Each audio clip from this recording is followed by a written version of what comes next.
Though I absolutely love that I somehow chose to become debt free, it's no other, I'm telling you, you guys, there's no other freedom like it in the world, man. And it's right in plain sight. Everything is in plain sight. But there is one downfall, and it's kind of funny, but at the same time, it it upsets me. Once I became debt free, I now cannot help but realize all the financial mistakes I made in the past. It angers me how I couldn't see something so simple, and I just didn't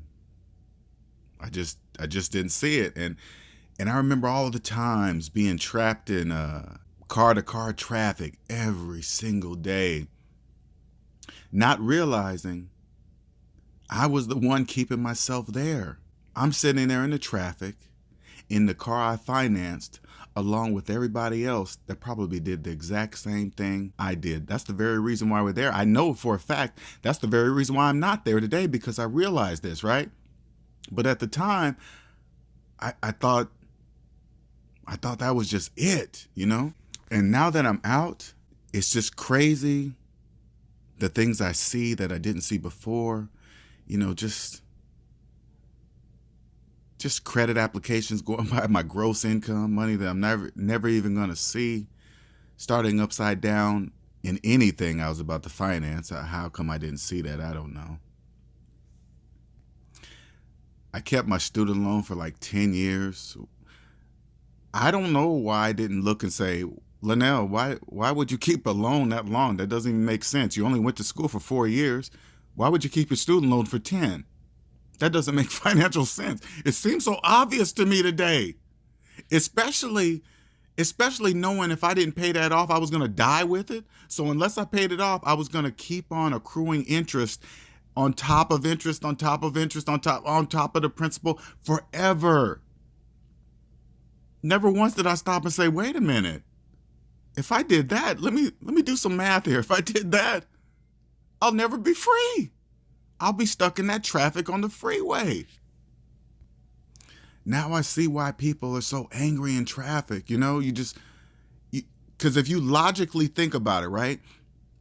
If somebody cuts another person off, 99% of the time it was an accident, right? It really was. But sometimes you got some a-holes, but it was an accident.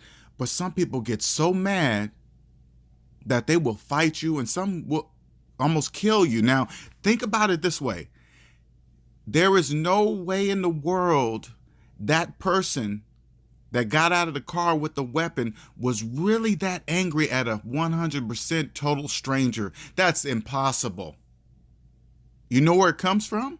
It comes from just feeling like you're just trapped with no choice in the matter. And the whole time it was me.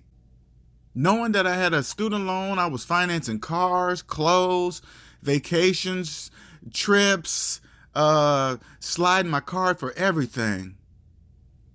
Knowing, listen to this one, you guys, okay? Knowing every month I was spending more on my credit card than I was paying back in my monthly payment. How did I not see that was a no-win situation? I don't know. I mean, I know now. This is why I'm sharing it with you guys, okay? Because I want you guys to see this other side. I'm telling you this right now, for those of you guys that are listening, becoming wealthy, becoming rich, whatever you want to call it, whatever rich and wealthy is, it's determined by each person differently. How in the world would you handle true wealth if you can't handle the wealth you have today? That's impossible. So it won't matter how much money you get, you will always stay in the same situation, just like I did. It is so obvious on this side of things.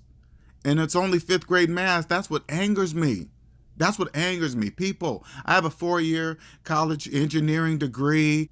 I was all that. I'd love to tell people what I did and that I made a 6-figure salary. Never once did I stop to say, hey, Linnell, after taxes, do you really make 6 figures? How much debt are you in? Do you make anything? Because if you're in a negative, you're not making anything, really. You just think you are. And let me tell you guys this. It doesn't matter a person's occupation. So don't think because they're an accountant, they're an IRS agent, they are a lawyer, a doctor, any of that. What I'm telling you has nothing to do with any of that. Nothing. If you don't believe it to be true, ask a doctor, is he still carrying his student loans? See if they're doing it for 20 years later. It doesn't matter. This is all you have to do to become wealthy. Number one, get out of debt. Get 100% out of debt. This is how easy it is. Savings minus debt equals how much money you got in real life. If it's a large negative number, get that negative number to 0. Number two, do the opposite of everything you see happening right now in the world with money. Trillions of dollars in student loan debt, get out of student loan debt and never get one. If you have one, pay it off now. Trillions of dollars in car payments, don't get a car payment. Trillions in credit card debt, don't use credit cards. And the biggest one, people that believe they're homeowners while having a mortgage. All they have to do is do the math and clearly see they are not homeowners. Math will not lie to them, but yet people still believe they're homeowners. Do the opposite. And if you get offended by me saying this, I want you to say to yourself, why am I getting offended if his math is correct? And if you figure that out, you'll be free, like me.